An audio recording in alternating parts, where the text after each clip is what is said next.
Hello, everybody, and welcome back to another edition of the Scruffy Movies podcast. I'm Zach Wallace, And I'm John Crocker.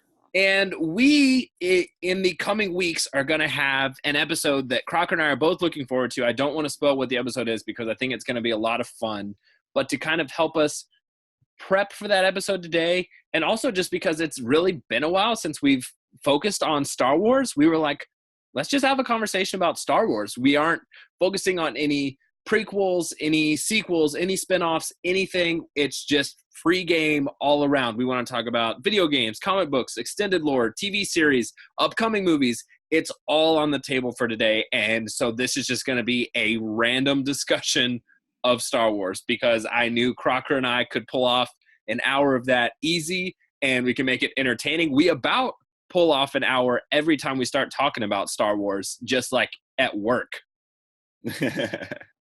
Shh. They're listening. All right. So where do we even begin? Well, I have some interesting news, and it was on my halftime this week, but it's actually Star Wars related, so we can kick it off there. All right. What you got? Apparently, The Mandalorian, I'm not sure how many episodes, but on average, they said about each episode of The Mandalorian cost around $15 million to make, making it one of the most expensive TV series of all time already. Holy cow. I saw semi-recently in the past week that they were already filming season 2. So I guess in whatever circles they're in where they get that type of approval, season 1 hasn't even been seen by the public yet and it's already going green light for season 2. I think I saw Jon Favreau said he's starting to write season 2. Is that what it is? I think so. Okay. Well, that's not nearly as exciting. I know, but still, I mean, like $15 million an episode. And I know this is going to be like the flagship, one of the flagships, if not the flagship series for Disney Plus at launch, because it's going to be available at launch. And that's going to be one of the main reasons people want to opt into it. But I mean, 15 million an episode, they must be really banking on this being good. Like he must have really pitched an awesome story and to be like, I need $200 million for a streaming television show. And they were like, deal. $200 million is like Infinity War budget. So we already know how many episodes it'll be then, is what you're telling me? Because I was thinking, well, then it's obviously going to come out and be like a 4-episode thing. That's what I'm not sure. I think it's going to be a limited episode for sure. My gut is telling me I've seen stuff before saying it's going to be around 6 to 8, but it might be 10. I'm honestly not sure. Well, that's a crazy budget, and it can only go up from there. You never have a successful show and then get less money the next year. Exactly. It's never like, wow, thanks for helping launch our streaming service. People really loved it. Now you're going to get $5 million an episode. It's going to be now you get $30 million an episode. What do you really want to do that you couldn't do on 15 million? I really want to know just even what type of a show it's going to be. I mean, we know it's going to be a Star Wars Mandalorian, high adventure, hopefully type of a show. But I mean, I don't know. I don't even know, other than it's going to focus on this one character. We don't know anything really at all. Nobody does. Yeah, as far as I know, it's just going to be kind of a gunslinger type show. Just kind of like a roaming roustabout guy who is roaming through the Star Wars universe, literally just episode by episode, doing stuff like an old gunslinger would in a Western show. Yeah, it's a bounty hunter, stereotypical bounty hunter model. I mean, in all the video games where you could choose the smuggler class to be the Han Solo class, the alternative on the dark side of the board was always the bounty hunter. They sort of fulfill the same, archetype. Right. And I did just Google and saw The Mandalorian has a confirmed 8-episode season, which means the television series cost at least $120 million to make, excluding marketing and other undisclosed fees. Dang. So confirmed 8 episodes and at least 15 million per episode. Now the Cassian show, is that coming out as soon as Disney drops as well? I don't think so. I think that one they've like announced, but they haven't really started too much up on it yet. I think that's kind of in the same boat almost as like the MCU shows, which they've announced, but I don't think any of them have actually like started shooting yet. Because that would be interesting if they drop Disney with the Disney streaming service with multiple brand new like Star Wars IPs and content. That Well, would be that would be too much. I think they're smarter than that. They want to milk it. I agree, and that's what I think they're doing with space. They're announcing all of this awesome content, but they're like, yeah, the Mandalorian and like a few of these other shows, but Mandalorian's like a big flagship one day of. But then there's a couple new shows, some new movies, and then like all of the Disney's previous content to get through. And then slowly, like once people start to like get through that and they've seen everything that this has to offer, bam, Cassian Andor, bam, MCU shows, bam, Mandalorian season 2. Like they seem to be doing something really smart of like kind of spacing themselves out and waiting for all those people who sign up day one to get their like free trial. And then as soon as the free trial's over, they're like, not really for me. They're like, oh yes, it is Cassian Andor series. And people go, dang it. And like keep on and pay for another season. So right now, those are the only 2 Star Wars shows that we like know for sure are happening. And I think they have an animated show that they've said for sure they're going to bring around too. Yeah, they're doing the final season of Clone Wars that Dave Filoni never actually got to do to wrap it up.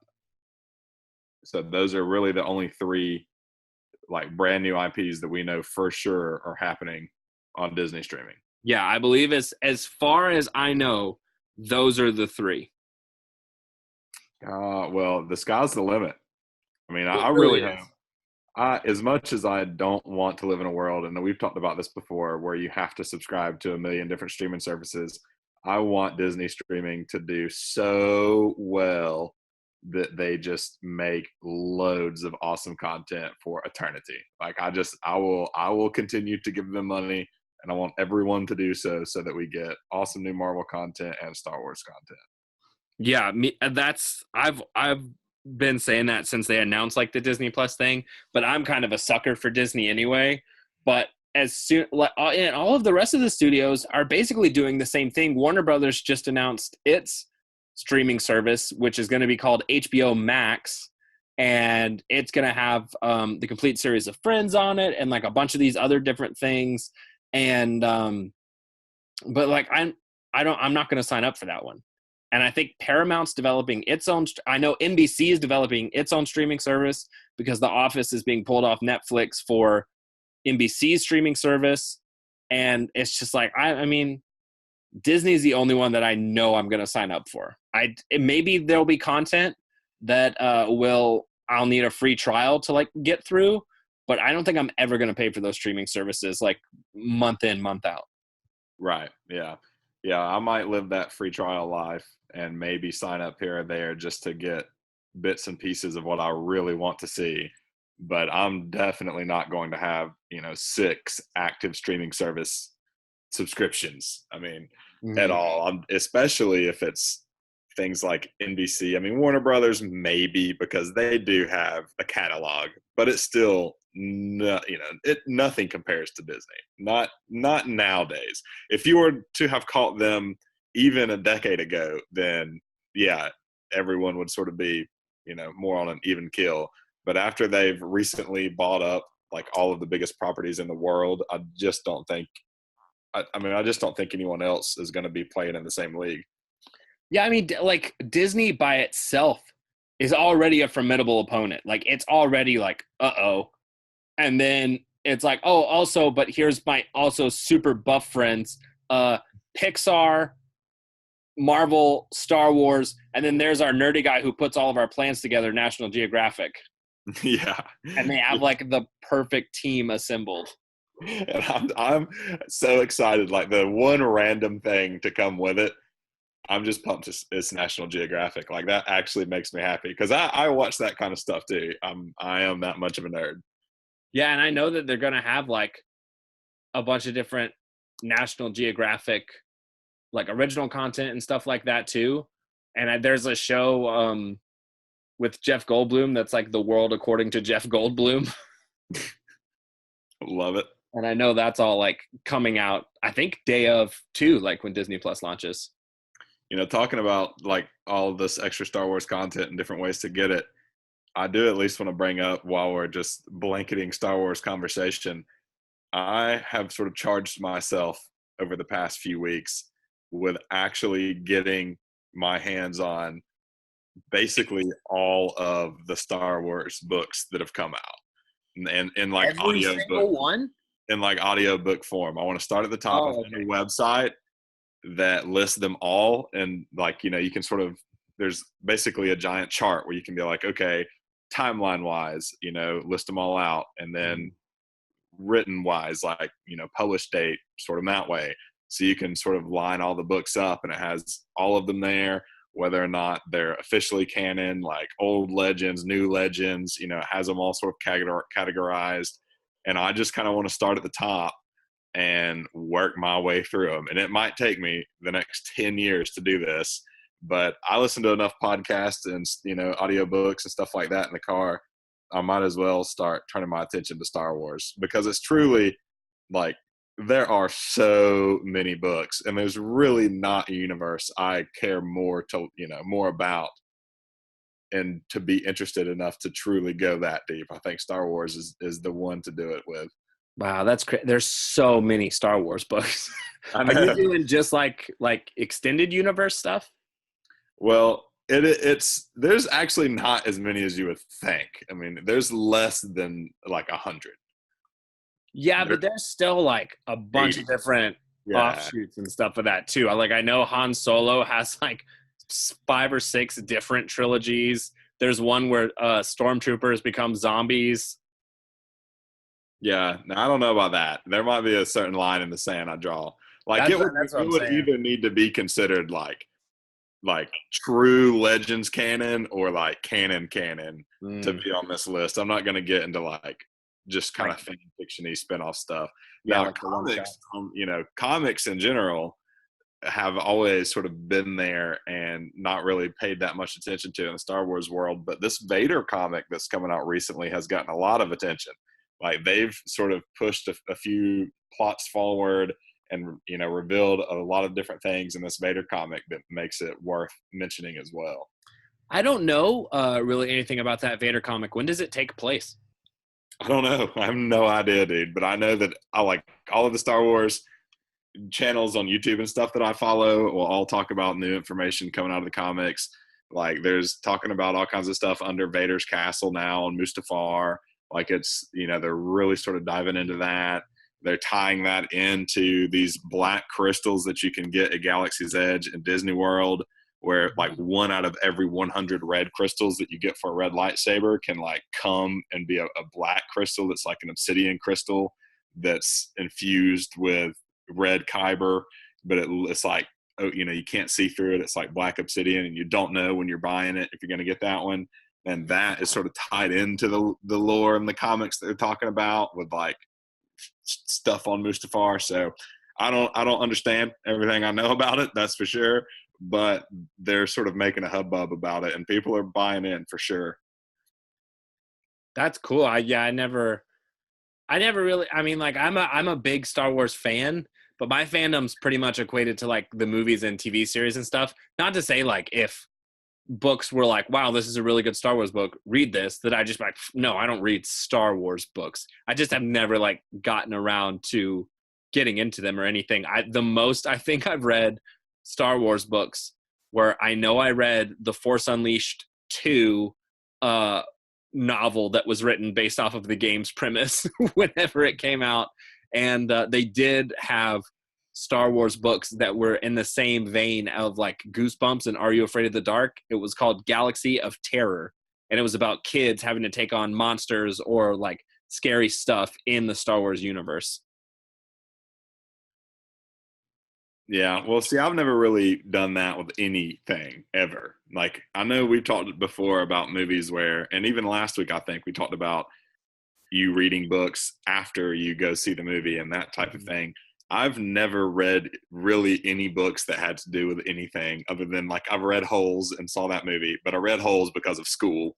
Like I've read the Iliad and the Odyssey, and I've seen all the numerous movies that have come out about those, but that's because of school. So this is really the first time, and I've realized that I could do this after literally sitting through like 8-hour long like history podcasts. Like I listened to this one podcast, and I'll just go ahead and plug it: Hardcore History and History on Fire. Both of theirs can be upwards of like 6 or 8 hours to tell you this one story, but that's like an audiobook and a half. So I could really kind of cruise through these lists while I'm driving and playing video games, and I can absorb so much audio, I guess, that I'm willing to take this challenge on. Yeah, I'm trying to get more like into audiobooks and stuff, and that actually doesn't sound like it sounds pretty interesting. But right now I'm making my way through a chunk, and it's the first audiobook I've ever listened to, and it's apparently a hell of a one to start with because everybody else I talk to is like, "Oh my god, it's how long?" I'm listening to the It audiobook by Stephen King, and it is 45 hours long. What? I would And have I am never guessed. do what? I would have never ever guessed that. Yeah. It's 45 hours long, and I'm about 22 and a half in. So apparently it's a crazy chunk to start with. I told my wife that because we have an Audible account together, and she's real big into, she'll get like celebrity biographies and stuff like that. And she was like, what? Mine are like 9 hours max. I was like, well, I picked a big one to start with, I guess. I mean, most all the books, we've read a few books at work and all that, and we've got another little book club there, and most of those are like 6 hours average, you know. Yeah. So this one was a big chunk to choose. So maybe once I get done with this one, I'll be like just blazing through some audiobooks. I've pulled this list back up, and it may be closer to like 250. I might have underestimated it. Just know from like Googling stuff, because I feel like I've had the thought before too, similar to you, where I'm like, I want to get caught up on all the EU stuff, and then just looked at that list and gotten way too overwhelmed and was like, never mind. Yeah. Well, see, the EU, that can be a bit more than even just like legend stuff. Like that the EU goes like super, super, super deep. That's what I'm talking about. Not necessarily, wanting to get that deep into, because I think that's one of those things like Wikipedia, where like all of a sudden all these other fan fictions and stuff start floating in, and it's not that it's not awesome, but it's like you got to draw the line somewhere. That's really kind of what it comes down to. Because I love one of my favorite things in the world are these YouTube channels that do the big flashy like fan films. Like Star Wars Theory is one of my favorites, and his Vader series that he's working on. But there's been some other ones in the past, and to me that's even more awesome, because I know that those people can't make any money from that. Like Disney will not let them make money from those like high production quality videos that they're putting out there. So they're literally throwing that much at it. It's just them being fans. Like, I really want to make something cool for this franchise that I love so much. Yeah. And most of the ones that get to that point are decent, because you kind of have to be decent to get that far. I mean, don't get me wrong. I've seen some pretty terrible fan videos on Star Wars on YouTube in the past. But when you like click on one, and like when you watch that open and roll or scroll, whatever the intro is, and then you see sort of the quality of it, is that difference where you're like, oh, these guys, like, they know what they're doing. Like, this wasn't just put together in somebody's backyard with a home video camera. Yeah, but sometimes those are the best. Sometimes they are. Those are the people who are just fans but don't have the knowledge, and they're like, let's do Star Wars. Yeah, sometimes those are the best. But I wasn't kidding around when I said I really know almost nothing about the books. Legacy series, I know a few years back, whenever Force Awakens was coming out, everything known in the Star Wars book series after Return of the Jedi, that was known as the extended universe, correct? As far as I know, the extended universe is like an amalgamation of like loads of different things from loads of different sources, and then you've got legends, which is more of like the established extended canon, basically. And then you've got actual canon, which is actual, what Disney says counts. Yeah, they had, and there was, it was known as like the extended universe or a similar title to that. And then when Force Awakens was coming out, they basically retconned a lot of stuff because they wanted to tell their own story in the movies. And so then I think that's when they moved a lot of like the extended universe canon over to like, oh, this is legacy stories now. Like these are no longer canon, but they followed their own canon after 6. It's like an alternate universe timeline. And everyone got super mad at that. Right, because beforehand, Lucasfilm, I don't think he had ever they'd never confirmed or denied whether or not they wanted to count all of that, because it's still like, when novels get written and it gets stamped with the Star Wars logo on the back, somebody had sat in a boardroom somewhere and said, okay, you can go write this. We let that happen. But it's whether or not they want to count that as quote unquote canon. So I think what Lucasfilm had always done a great job at is just never really confirming or denying, and everyone just sort of assumed that if it was allowed to be made, then it would be counted. But everyone also knew what they considered to be like the true canon, but the lines really didn't matter at all.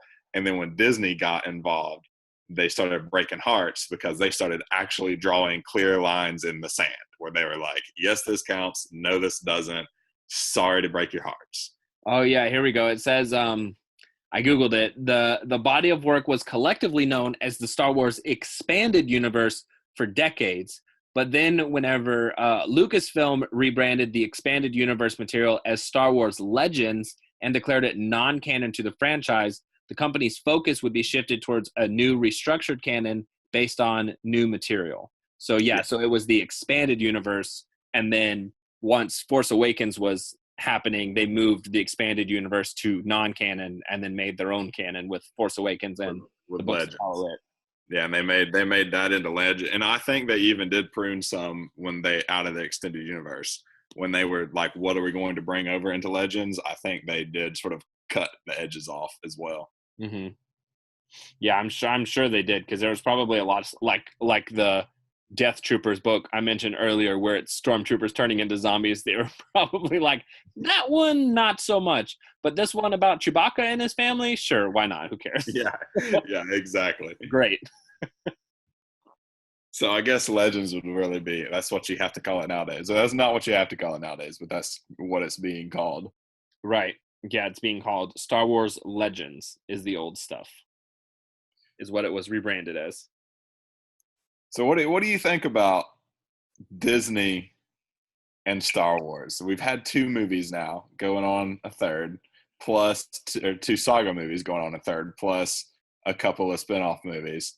What are sort of your thoughts? Because I know a lot of people when all this was going down, especially after episode 7, were like blaming it on Disney. We hate the Disney Star Wars. And then some of them were saying that it didn't really matter who made the films. Some of them were going to suck and some of them weren't. And it's more on, the writer and director and that type of thing.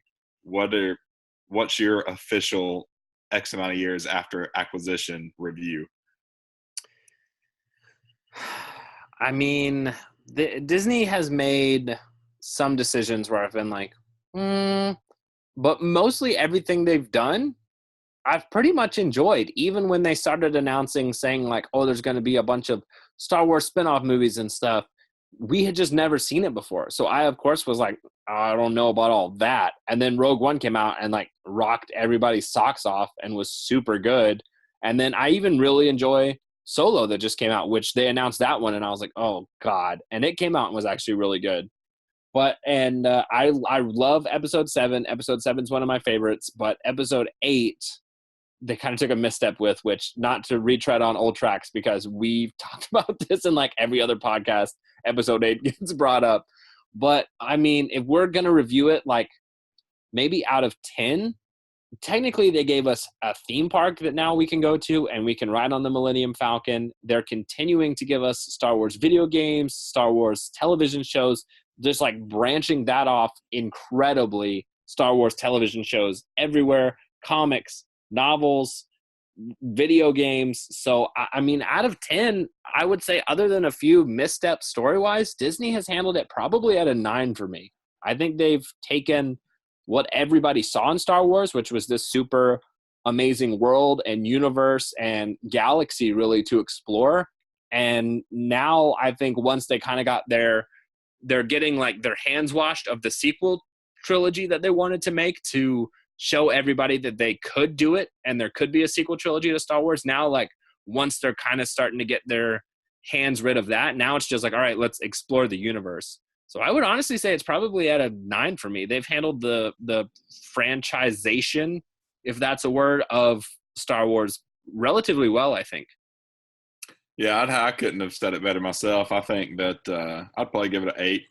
The 9's a little high. If they would have knocked it out of the park with episode 8, then I would have probably given them a 9 or even a 10 because they have been doing a great job. Yeah, but Crocker, you can ride the Millennium Falcon and make your own lightsaber now. You couldn't do that before Disney. Oh, you could. You just had to go to a different part of the park. No, that was Star Tours. That's different. Right. Either way, I think the only part I would add to that is that Disney got a little demonized out of that. And I think rightfully so. And I think a big part of that was Kathleen Kennedy, whose name we've mentioned many times before, was like, she was heavily associated. She was the tie to Disney. And she was, the man in those circumstances. And who pays her paycheck, is Disney or whatever. So I think that if it were to have been just Rian Johnson and everyone behind the scenes at Disney were people whose names we really didn't know and who really had never said anything publicly and all this and all of that, then it would have just been, oh, well, they picked a crappy director and he should be, kicked out of Hollywood, but that's not Disney's fault. That happens in showbiz. But because it was anchored so heavily back to them, I think they caught a bit of a bad rap. Yeah, I mean, that's the same as Kathleen Kennedy is basically to Star Wars what Kevin Feige is to Marvel. And it hasn't happened yet, but when there's a bad Marvel movie that comes out, Kevin Feige's going to end up taking the rap for that. People are going to be like, yo, Feige, what do you think you're doing? Like, actors, writers, directors aside, which people will probably most likely still be mad at them because they made bad decisions or they wrote a bad story, but everybody knows that the dude who says yes at the end of the day, same as Kathleen Kennedy does to Star Wars, is Kevin Feige. So it all just boils up to him, and the fans point to him, and they're like, why would you make this crappy thing? Why would you do this like this? And so now that we can see that kind of happening with Kathleen Kennedy with the divisive episode 8 that came out.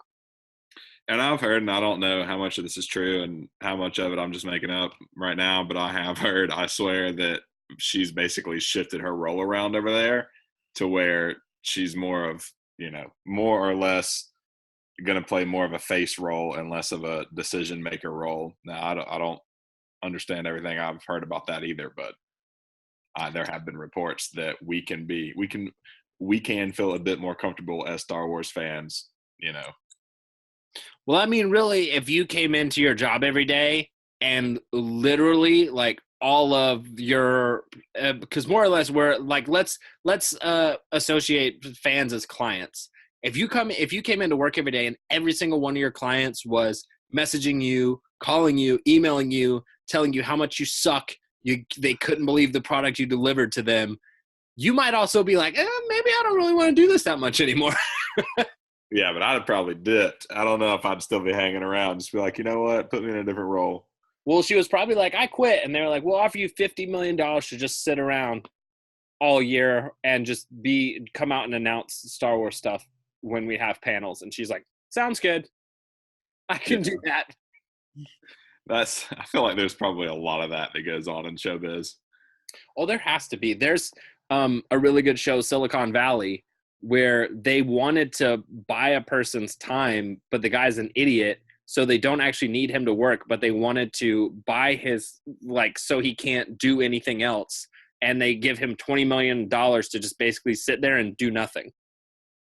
Just to keep him from. Oh, what's that sound mean? That sound means it's halftime. Woo-woo! So if you haven't listened to the show before, halftime is the part of the episode where Crocker and I take a break from the conversation we're having. We talk about recent movie news, trailers, things we're excited about. And it's also the part of the episode where we've been giving away a digital copy. And actually, this week is going to be our last digital code giveaway. I have literally finally run out of digital codes to give away.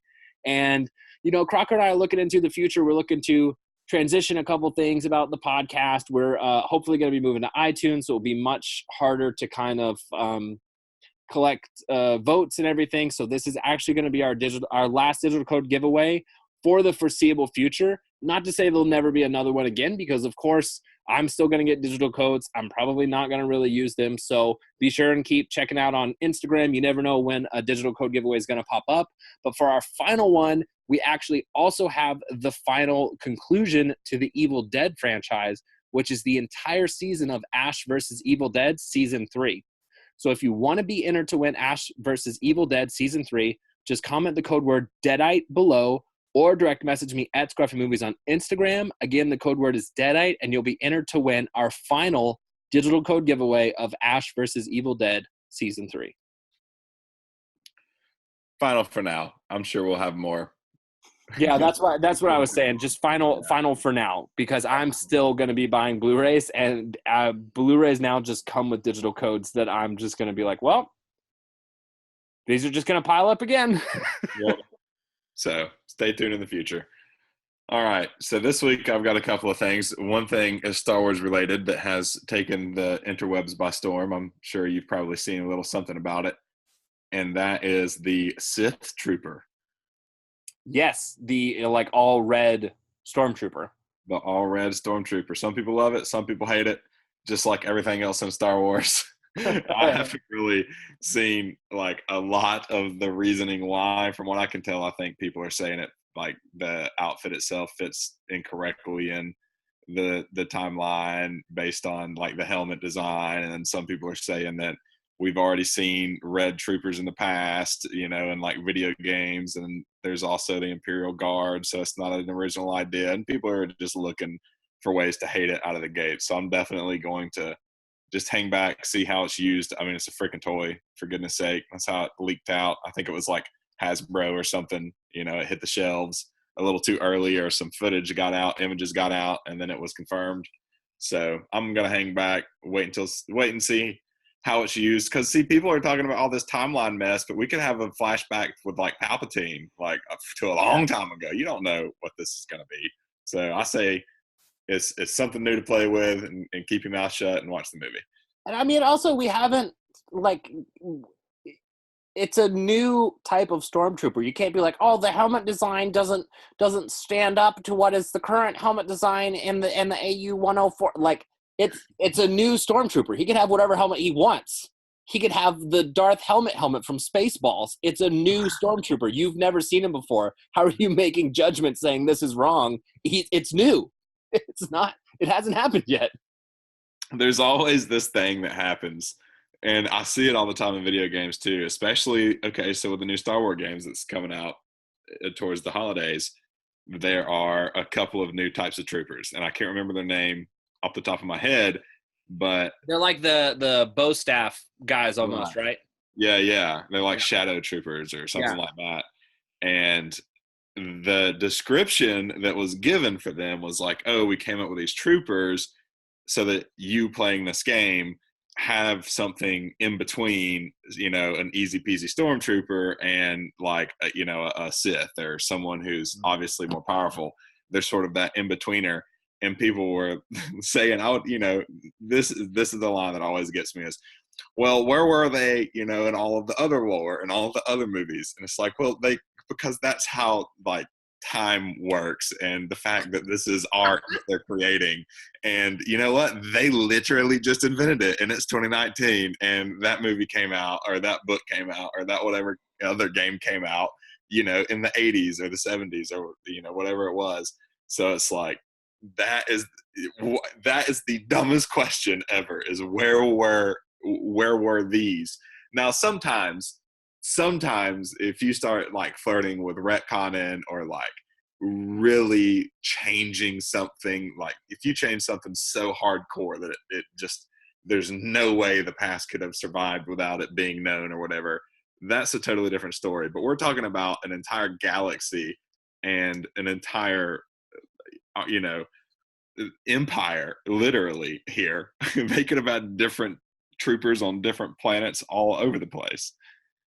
It's the same. It's the same as if like a video game or something. Like people were as obsessed about America, the country, as they are about like Star Wars. Like America is its own lore and all this stuff, whatever, what have you. And like modern day, it shows a bunch of Americans, and then there's like one French Canadian hanging out. It's like people seeing that and being like, huh, French Canadians migrated in 1865. They wouldn't be migrating. Why are they there today? Why? Because they're here today. I don't understand. It's because it's happening. That's the Yes. answer to your question. What do you want? Exactly. It's because it's happening. That's why. What do you want?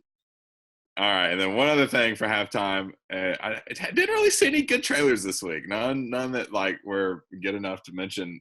At least that I thought were new. But I did see one called Judy, which is, at least I think it was Judy. It's Judy Garland's story, basically like post Dorothy, sort of her struggle in showbiz and raising kids and you know, the limelight back in those days. And it kind of looks sort of, I mean, it was a depressing tale from what I could make out, but it was definitely star-studded and an elaborate sort of period piece where, you know, very much Technicolor or whatever it was, you know, back in the Wizard of Oz, where everything was just super vibrant, kind of one of those looking movies, which I always enjoy. So I Yeah, am forward. I saw that was out, but I did not watch it. Might not be something I go see in theaters, but definitely something I'll check out. That was it for you? That's it for me. All right. So, same as you, really not a lot of trailers this week. I think I have one trailer news this week on my halftime. But first up, because it was just released, they just started shooting Ghostbusters 3. That's being released in 2020. They released the first cast photo of everybody on set, or of the main characters on set. And of the 3 main characters, I believe, that are in that picture, 2, and one is actually Finn Wolfhard from It and Stranger Things. Both of them have super curly hair, and the little girl also is wearing glasses, and somebody zoomed into her face and then like went to like a historical thing where they were showing Ghostbusters outfits from the movie, like in a museum, and they are Egon Spengler's glasses that she's wearing. So a lot of people are like, oh, Spengler's their dad. So theories are already starting, and we've seen one picture. I'm looking for this picture, but I can't find it. Oh, it's everywhere. But yeah, I mean, it looks good. I'm excited. John Carpenter, who is famous for making Halloween and The Thing, is writing a Joker comic that's going to come out this year. So that'll be really interesting. Just Don Cheadle, who you may know better as War Machine, has just signed on to star in Space Jam 2 with LeBron James. Are you shitting me right now? No, 100% real. I thought that was like an April Fool's joke. No, that's real. They've been talking about Space Jam 2 since 2002. There's It's actually happening. No, I doubt it. I'll believe it when I see it. Also, and I don't know, have you heard of the new Saw movie coming out? No. Chris Rock, yes, that Chris Rock, pitched a story he had thought about of the new Saw movie to the studios. The studios apparently really liked it and put it into production. And so Chris Rock is starring in it based off of his story. And just this week it was announced that Samuel L. Jackson has signed on to also be in the new Saw movie with Chris Rock. What? Yeah. So I like Saw. I'm a Saw fan. A lot of people hate on it because it is kind of super Saw. gory. Yeah, I love it. It's such like a good, I mean, take the gore out of it. It's such a good storyline of like convoluted plots, and like it's all kind of told out of order, and you really have to know what's going on. in order to like understand the flashbacks and the flash forwards and like everything that's happening. Yeah, there's like two sides to Saw movies. There's you can go watch any Saw movie and like see the trap and the people struggling, and then you can go like actually having seen the others and know what to look for and pay attention to and like see what's going on behind, in Mm-hmm. in the greater picture. Yeah, so I'm actually excited for it. And if we've learned anything from the most recent Halloween, which was made by Danny McBride and David Gordon Green, comedians can do horror movies really well. So I'm very interested to see what comes from this. And then finally, and it's really the only trailer, and it wasn't even necessarily a trailer. I think it was marketed as like a costume test. But the new season of American Horror Story is coming out, and it's called American Horror Story 1984. And it's going to be about a slasher at a summer camp in the 80s. And I'm all about that. And so they released a kind of a teaser video, basically just announcing the cast. They're just wearing some costumes and stuff. Nobody really says anything. It's just set to some cool 80s music. And it's just kind of the cast standing around. It shows a little bit of their characters because just from the costumes they're wearing, you can kind of tell who's the jock, who's the nerd, who's like the rocker chick. And it looks really good just from that. I'm super pumped. I love slasher stories. I love stories from the 80s. And because of Friday the 13th and Sleepaway Camp and movies like that, I love when it all kind of takes place at a camp. And that's exactly what we're getting with this new season of American Horror Story. So it's looking like it might be shaping up to be my favorite season of American Horror Story yet. Yeah, this might actually get me back to American Horror Story. I watched like the first couple seasons. I bailed when it got really weird. Was it like a carnival or something at season Yeah, that 3? was Freak Show. That was season 4. Season 4, that's when I got out. I was like, all right, let me off this bus. Stayed on for too long. Yeah, it does get kind of weird. Freak Show gets kind of super weird. Hotel is actually pretty good, but it does not do anything for the weirdness. It ups the weirdness 1,000% because I think kind of around Freak Show era, but then especially like Hotel, FX just embraced that like they could say the F word and kind of do whatever they wanted. And so it just got like super weird. The one after that is Roanoke. And that one's actually really cool. It's actually told in a really cool way because basically the first half of this season is like a reenactment of this storyline that people are telling to the camera like as it's happening, almost like one of those I was haunted, and it shows people being haunted, but then it shows the actual people telling the story. Like the first half of the season is that, and then it goes to like season 2 of that storyline, and it's the people that were actually affected the first time, like that the real story happened to, and then the people who portrayed them, like just the actors that portrayed the characters coming together to go back to the haunted house that it all happened in the first place. And that one's actually a pretty cool one. It's told really, really well, I think. I liked that one a lot. Is that the most recent one? No, then the most recent one is Cult, which is all about just a cult forming and like all of this crazy stuff happening. That's not even the most recent one. So Cult happens, and then the most recent one was actually Apocalypse, which crosses over the first season and the third season and tells the story about Michael, who is the baby at the end of the first season, coming to fruition as the Antichrist, and the only people that can stop him are the witches from Coven in season 3.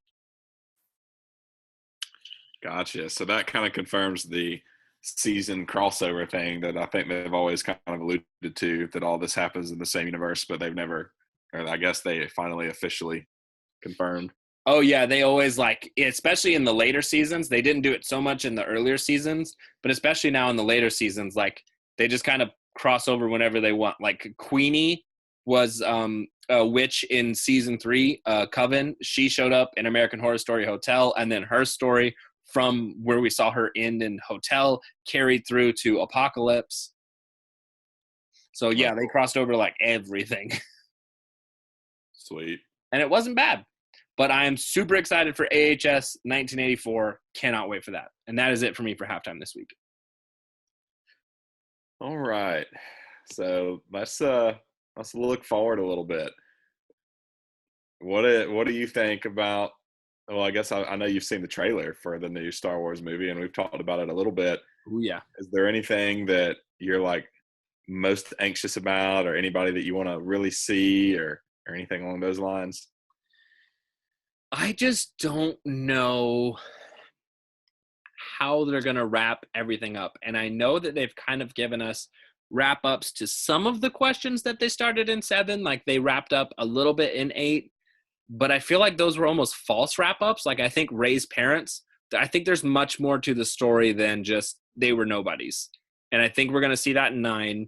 I'm super glad that J.J. Abrams is back because, like I said, 7 is one of my favorite ones. I have literally never not enjoyed a J.J. Abrams film before. I've loved every one that he's made. And so Same. I'm super happy he's back in the seat. And I don't know. I'm just curious how they're going to wrap it up. I'm curious how, because same as in not necessarily episode 3, because those were made after the original trilogy, but especially the original trilogy after 6, you're like, wow, wrapped up. They did it. They defeated them. And they still found a way to make like the sequel trilogy, you know? So I'm very curious as to how they're going to wrap this up in a finality type storyline where you feel there's no more story left to tell in the Skywalker saga. And I guess that kind of starts and ends with the Emperor, because he has also been now the through line of villains through all of the trilogies as well. So I guess they're going to finally defeat the Emperor in this one, and then that's going to finally free the galaxy of his tyranny. That was my thing. That was my answer to that question, is basically how is the Emperor going to play into this movie, and like to what extent is he back? Is he a Force ghost? You know, we saw in episode 8 now Yoda lit a tree on fire, so like they can definitely do stuff. They can do stuff. They can interact with the world, you know. So like, is Palpatine just going to be walking around like, you know, barking orders and force lightning things as a Force ghost? Like, could he do that? You know, I don't know. Or was he not dead? Because it totally makes sense that he just didn't die. You know, I don't know. That there's a lot that could be going on with old Palpy, and he's probably my number one. Like, I gotta know. That's what one of the things I'm most looking forward to. Ray's parents is definitely high up on the list. That's just one of those things that always comes up. Like, you can ask the most passerby, like commoner Star Wars fan ever, like what their big question is, and they'll still say Ray's parents even after watching episode 8. And because that is like the go-to question that not even hardcore fans want to know the answer to, I feel like that service has to be paid. Like, we have to get a little something. And Daisy Ridley has already come out on late night TV and making her media rounds, confirming for sure that the question will be answered and we will have a conclusion in this movie. Like, she has stated that as one of those things they allow me to tell you, is that this question will be fully answered. Well, I have seen a lot of like really cool fan theories and stuff. And one actually you and I have talked about already, and I just wanted to bring it up here. I saw a really cool theory that now I am kind of subscribing to. I was kind of the belief in 7 and 8 that Rey was Luke's daughter.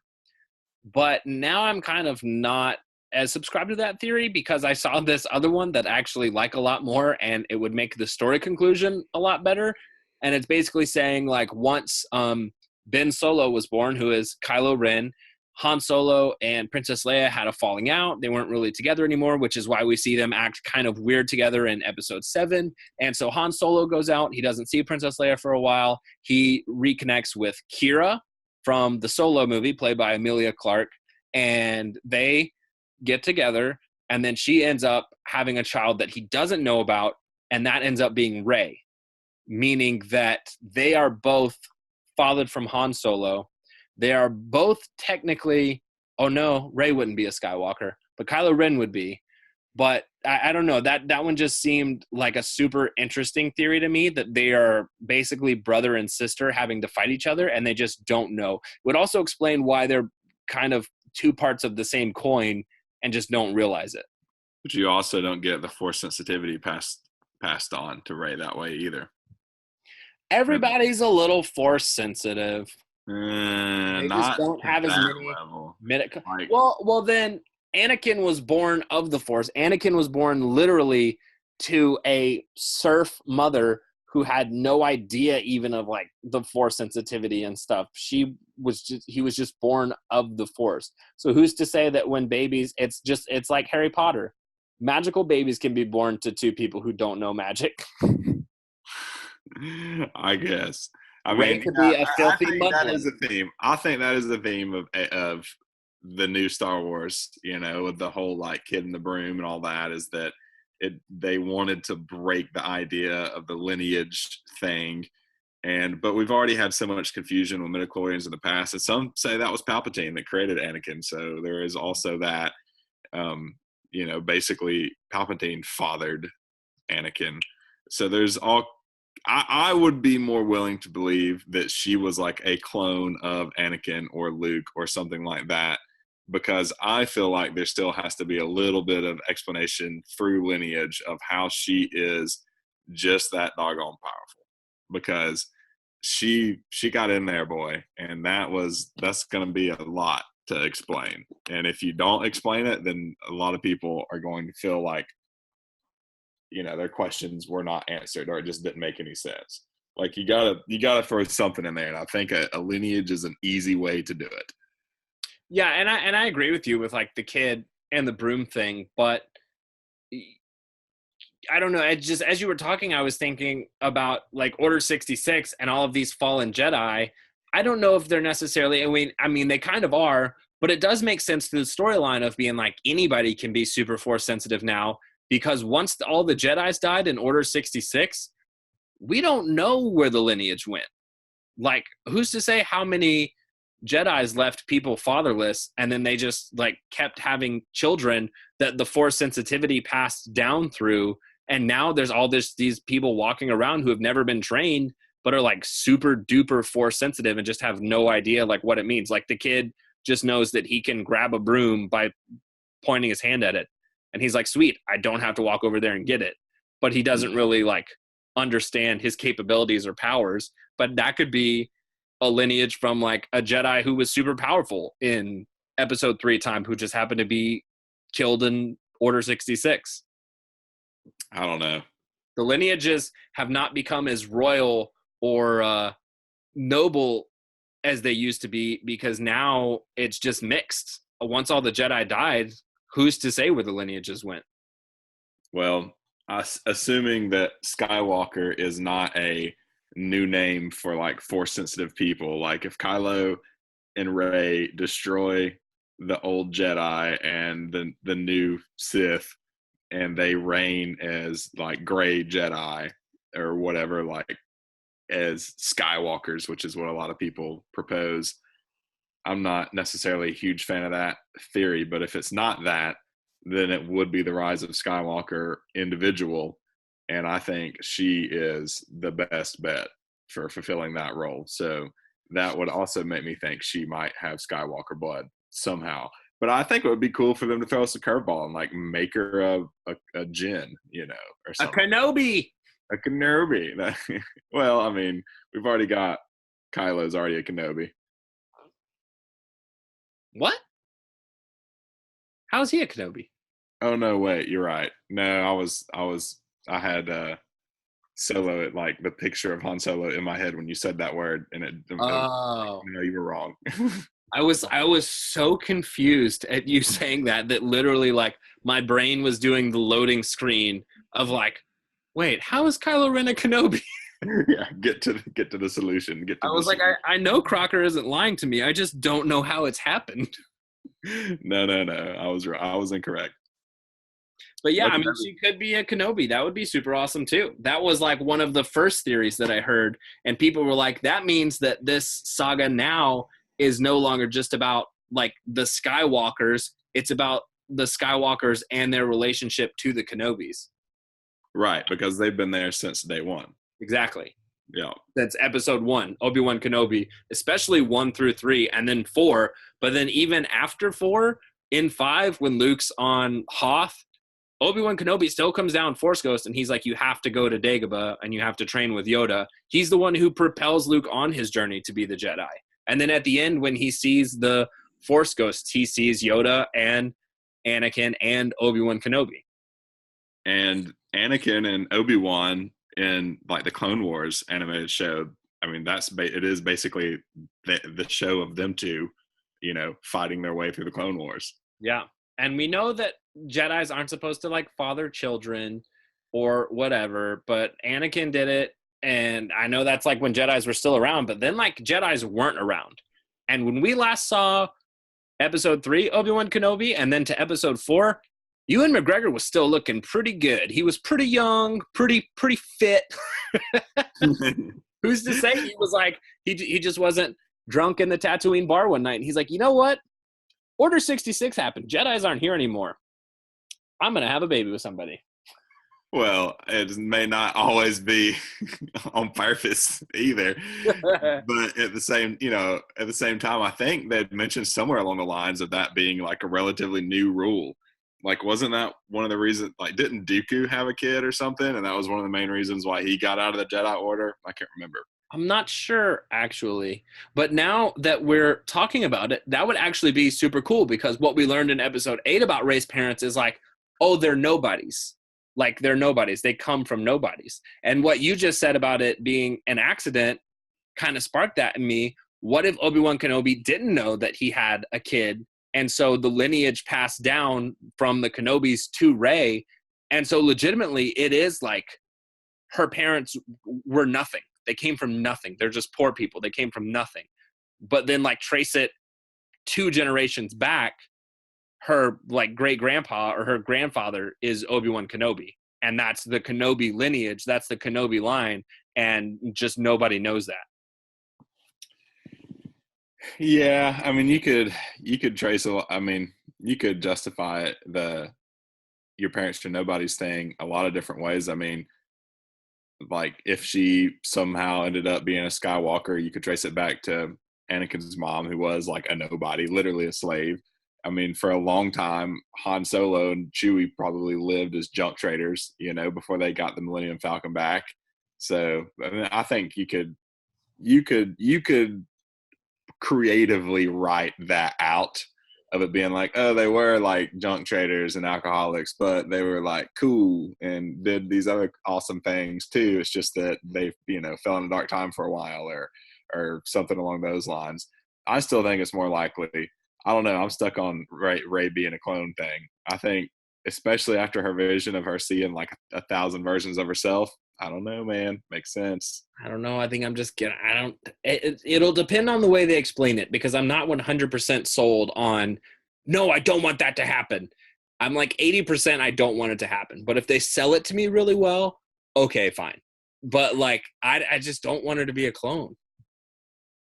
But if they're able to tell it to me in like a super awesome way, like, here's how she's a clone, this is what happened, blah, blah, blah, blah, blah. And I'm like, all right, like you could get me back with it. But just as it stands right now, I'm not super into that theory. Yeah. And, you know, and there's the whole, like, the big thing too with Star Wars is like when they're, you know, the light side gets so much power, the dark side will rise to meet it. And when the dark side gets so much power, the light side will rise to meet it, kind of thing. So, like, what happens if the strongest of the dark side and the strongest of the light side get together and they're just like, we're bros now? Like, is that how it ends? Is that how it's going to be? Yeah, And great Jedi. I kind of have a feeling that's the way it's going to be. It's like, oh, we won't rise up to meet each other if we just maintain like even power and we all hang out and be cool and break bread together. But is that really the ending that we want? Like, I kind of want to see Rey kick that ass and like, I don't know, like I want a hero's ending. I don't want like let's just all be friends and promise real hard to get along. Well, the good news is that Disney knows what you just said. And like Disney understands what you just said. Meaning, if they choose to redeem Kylo Ren and he and Rey end up teaming up together, they're going to have to work together to take down an even bigger villain, probably something like Emperor Palpatine, in order to still give you that, okay, good, they kicked ass. Because they know that people are thinking that. I mean, just look at Endgame. They were like, this battle's got to be bigger than any battle we've ever seen in any Marvel movie before. And they knew that, and they delivered. Indeed, they did. Well, I mean, I guess that about wraps it up. I'm sure we could keep going on for another hour or so, but it's been about an hour. Do you feel fulfilled? Do you feel like we've had a good Star Wars conversation today? I feel like this was a good one. Just coming in off of, hey, you know what? Let's just talk about Star Wars. We literally had no game plan whatsoever. We were like, let's just talk Star Wars. And the hour has flown by. I feel like we have killed an hour so quick. We knew it would. Well, thank you everybody for listening. I guess that wraps us up here. I'm sure you're going to get a couple more episodes of stuff like this in the future where we're just like, you know what? It's been a while since we talked about Star Wars. Let's just start another conversation. So we hope you enjoyed this. If you did, please like and comment and subscribe. And again, if you want to be entered to win a free digital copy of Ash vs. Evil Dead Season 3, just comment the code word Deadite below on the YouTube video you're listening to right now, or direct message me at Scruffy Movies on Instagram. Again, the code word is Deadite. Please follow us on Instagram at Scruffy Movies. And Crockalicious. And we thank you all for listening, and we will see you next week.